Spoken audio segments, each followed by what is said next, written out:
Nagsimula ang kabanata na si Eileen, ang tagapamahala ng tore na naubusan ng pagkain, ay nakipag-ugnayan kay Sejan. Nabigla siya nang makita ito na tinatakpan ang ulo ng sombrero at tinanong kung ano ang nangyayari. Inalis ni Sejan ang kanyang sombrero at ipinakita ang bago niyang gupit kay Eileen.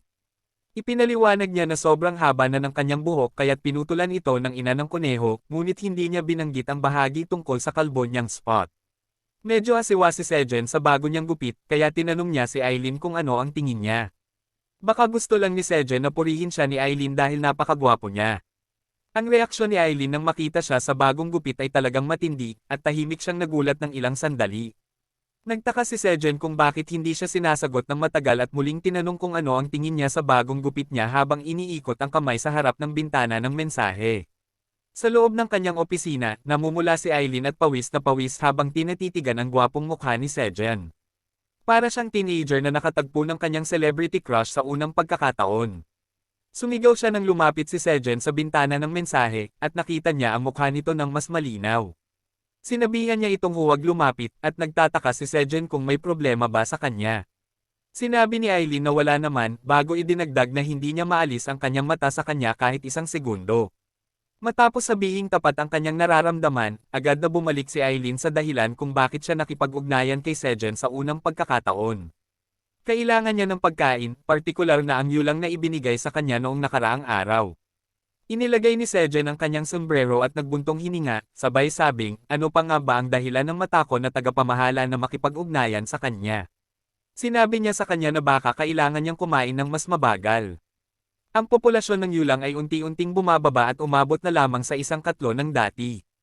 Hindi rin nagpapakita ang mga pirana dahil sa mga yulang at naguguluhan si Sejan. Nagrereklamo siya na pakiramdam niya ay walang laman ang kanyang tiyan dahil puro gulay ang kanyang kinakain. Siguro kung naging mas matalino siya sa pangangaso ng isda, mas maayos ang kanyang sitwasyon. Sinabi ni Sejan kay Eileen na maganda ang pakiramdam ng pagpapalusog sa katawan gamit ang iba't ibang pagkain, kaya nagpasya siyang bigyan na lang siya ng mais sa halip na karne. Tinanong niya kung okay lang ba sa kanya ang mga kamatis at mais, at idinagdag na baka naubusan na rin siya ng tuyong kamote. Binigyan siya ni Sejan ng malaking basket at nagpasalamat si Eileen bago mag-atubiling magbigay ng isa pang mensahe. Hinintay ni Sejan na matapos siya, at sinabi ni Eileen na bagay sa kanya ang bagong gupit. Kasabay nito, nawala ang bintana ng mensahe sa harap niya, at ngumiti si Sejan ng mayabang habang sinasabing marunong din palang magbigay ng papuri ang kuripot na tagapamahala ng tore. Matapos makipag-usap kay Eileen, bumalik na siya sa trabaho. Samantala, nasa kanyang cabin si Eileen, nanginginig habang hawak ang basket ng mais. Namumula pa rin siya sa hiya dahil sa nakita niya kay Sejan kanina. Ang kanyang dibdib ay mabilis ang tibok, kahit na dapat ay hindi na aktibo ang kanyang puso dahil sa kanyang sakit.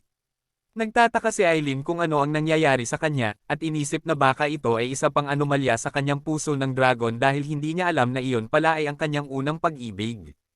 Pinagpag niya ang mga kaisipan sa kanyang isip at sinabing nagulat lang siya sa biglang pagbabago ng hitsura ni Sejan. Nagpasya siyang kalimutan ng lahat at nag-focus sa pagkain. Gayunpaman, naalala niya si Sejan at ang sinabi nito tungkol sa pagpapalusog ng katawan gamit ang iba't ibang pagkain. Agad na pumunta si Eileen sa kanyang library at naghanap ng libro. Natagpuan niya ang isang mahusay na cookbook at ngumiti sa sarili habang iniisip na gagawa siya ng espesyal na bagay para kay Sejan. Muling namula si Eileen habang iniisip ito at tinakpan ang mukha sa likod ng libro. Samantala, si Theo ay sa wakas narating na ang ika-38 palapag upang makipagkalakalan sa mga tao. Agad na dumagsa ang mga mangangaso sa kanya. Mas abala sila ngayon at tinanong si Theo kung ilan ang dala niyang kamatis. Sinabi nilang maraming tao ang nangangailangan ng kamatis ngayon, at tinanong ni Theo kung bakit sila nagmamadali. Ipinahayag niya ang magandang balita habang inilabas ang isang basket mula sa kanyang dala. Ipinahayag niya na mayroon siyang 36 o cherry tomatoes na ibebenta sa mga batch ng 400 bawat isa. Nabigla ang mga mangangaso sa dami ng cherry tomatoes na dala ni Theo, ngunit pabor sa kanila ito. Nagsimula ang bidding, at umabot sa 200 tower coins ang presyo ng bawat batch bago isara ni Theo ang deal. Isa-isa niyang ibinenta ang 4 na batch ng cherry tomatoes, at natira ang 2,000 units. Habang magpapatuloy na sana si Theo sa auction, lumapit ang isang lalaki at sinabi na hindi na kailangan iyon. Nag-volunteer siya na bilhin ang lahat ng 2,000 magical cherry tomatoes sa halagang 16 o tower coins. Ang lalaki ay tauhan ni Michael, ang vice chairman ng Gaggle Food Company, na nagpadala sa kanya upang bilhin ang lahat ng D-rank cherry tomatoes na mahanap. Tumawa ang lalaki sa mga mangangaso at tinanong kung may nais makipagbidding sa Gaggle Company. Walang sumubok dahil wala silang pera o lakas ng loob na gawin iyon, kaya ibinente ni Theo ang natitirang produkto sa tauhan ni Michael.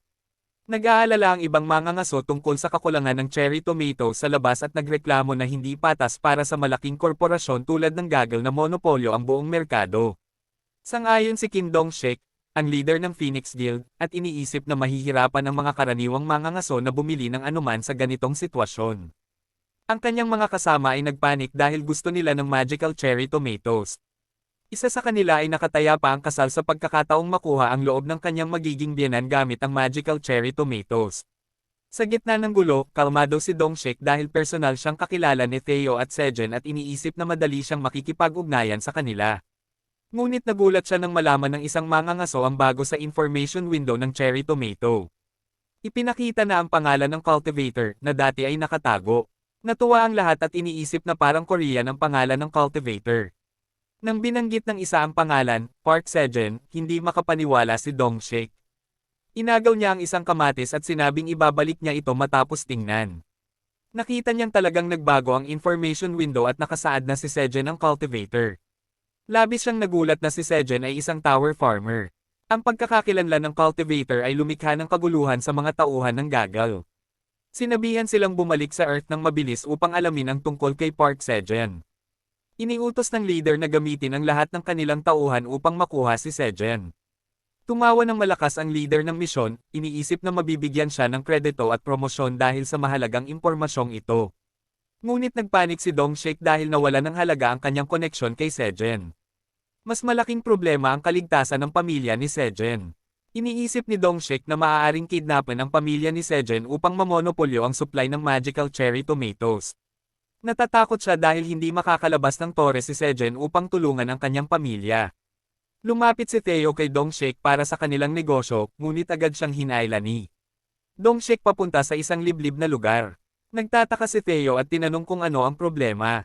Matapos masiguradong sila lang ang naroon, tinanong ni Dong-shik tungkol sa pangalan ng cultivator sa information window.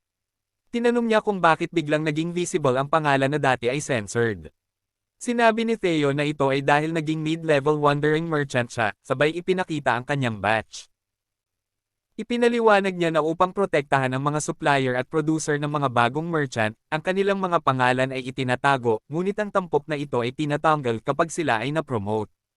Tinanong niya si Dong-shik kung ano ang problema, at nalaman niyang maaaring nasa panganib ang pamilya ni Sejen. Natatarante si Theo sa pagkarinig nito at nagtataka kung ano ang nangyayari, kaya ipinaliwanag ni Dong-shik ang sitwasyon sa labas ng tore. Sinabi niya na sa totoong mundo, lahat ay nagkakagulo dahil sa magical cherry tomatoes. Hanggang ngayon, maayos ang lahat dahil nakatago ang pangalan ng nagkukultiba, ngunit ngayong naihayag na, nag-iba na ang sitwasyon. Sinabi ni Dong-shik na maraming tao ang hindi magdadalawang isip na gumawa ng masama para makuha ang monopolyo sa magical cherry tomatoes, at ang pinakamadaling paraan para magawa ito ay targetin ang pamilya ni Sejen. Nanlaki ang mga mata ni Theo sa narinig, at natatarante siya habang iniisip kung kasalanan ba niya ang lahat ng ito. Tinanong niya si Dong-shik kung ito ba ay dahil naging mid-level merchant siya, at tinanong kung ano ang dapat niyang gawin. Natatakot siyang magalit si Sejen sa kanya, ngunit sinabi ni Dong-shik na magpakalma siya. Nangako siyang ililigtas niya ang pamilya ni Sejen anuman ang mangyari, kahit na kailangan niyang isugal ang karangalan ng Phoenix Guild para dito. Nagpasalamat si Theo sa kanya, at sinabi ni Dong-shik na agad siyang babalik sa mas mababang palapag ng tore. Bago siya umalis, may isa pang pabor na hinihingi si Theo sa kanya. Kinuha niya ang 2 basket mula sa kanyang dala na sinasabing mga regalo para sa pamilya ni Sejen. Ang mga basket ay naglalaman ng carrots of agility at corn of stamina, at hindi makapaniwala si Dong-shik habang binabasa ang mga ito. Binasa ni Theo ang impormasyon tungkol sa mga ito. Sinabi ni Theo na ang gantimpala para sa pagganap ng pabor ay kapareho ng huling beses, na 200 magical cherry tomatoes. Namangha si Dong-shik sa nakikita niya at sinabi na kung malaman ng mundo ang tungkol sa mga pananim na ito, magkakaroon ng kaguluhan. Gayunpaman, hindi sinabi ni Dong-shik ang lahat kay Theo at sinabi sa kanya na huwag mag-alala tungkol dito. Hiningi ni Dongshek sa merchant na pusa na iparating ang mensahe niya kay Sejen, sinasabing ligtas niyang may hahatid ang lahat sa pamilya nito. Sa ganitong paraan, umalis si Theo sa ika-38 palapag, at iniisip ni Dongshek na masyado nang lumalala ang sitwasyon at kailangan niyang ipaalam ito sa kanyang master. Samantala, sa pasukan ng daanan ng ika-38 palapag, hinihintay si Theo ng magkasintahang Minotaur at ng Silver Wolf Mercenaries. Habang ngumunguya ng damo ang mga Minotaur, sinisigawan sila ng pinuno ng mga lobo, si Elka. Tinawag silang mga maliit ang ulo at tinanong kung wala ba silang pride. Tinanong niya kung paano sila nagtatrabaho sa ilalim ng mababang wandering merchant na pusa at sumusunod ng walang reklamo. Ininsulto niya sila, sinasabing peke ang mga alamat tungkol sa mga halimaw sa ika-79 na palapag. Naasar si Cow number 4 dahil sa kanyang mga sinasabi at tinanong ang kanyang nobyo kung dapat ba niyang hampasin ulit ang ulo ni Elka. Sinabi ng kanyang nobyo na mamamatay ang kawawang lobo kung gagawin niya iyon. Biglang dumating si Theo at sinabi sa kanila na kailangan nilang agad bumalik sa ika-79 na palapag dahil may emergency. Tinanong ni Ox number 4 kung ano ang nangyayari, at sinabi ni Theo na ipapaliwanag niya ang lahat sa daan. Binuhat ng mga Minotaur ang mga lobo, na patuloy na nagmumura habang hinihiling na pakawalan sila. Ngunit bago sila makaalis, sinabi ni Sejen sa mga Minotaur na maghintay sandali dahil may nakita siya sa isang tindahan. Pumunta siya sa tindahan na pinapatakbo ng isang raccoon merchant at tinanong ang presyo ng kwintas na may violet na gemstone. Sinabi ng merchant na ito ay nagkakahalaga ng 2 tower coins, ngunit plano ni Theo na gamitin ang kanyang ultimate bargaining technique at humingi ng discount sa kawawang merchant habang tinitingnan siya ng 2 Minotaur.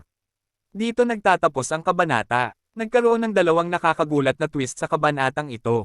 Una, nakita natin ang Dragon Manager na umibig sa kanyang human farmer.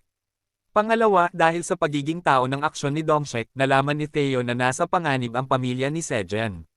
Ano ang gagawin ni Sejen kapag nalaman niya ang sitwasyon, at magagawa kaya ni Dongshek na iligtas ang kanyang pamilya? Mukhang ang usapin tungkol sa mga lobo ay napunta sa likod ng iba pang mga prioridad. Tingnan natin kung ano ang mangyayari sa susunod na episode. Hanggang sa muli, huwag kalimutang i-like, i-share, at mag-subscribe sa aming mga video upang suportahan ang aming channel.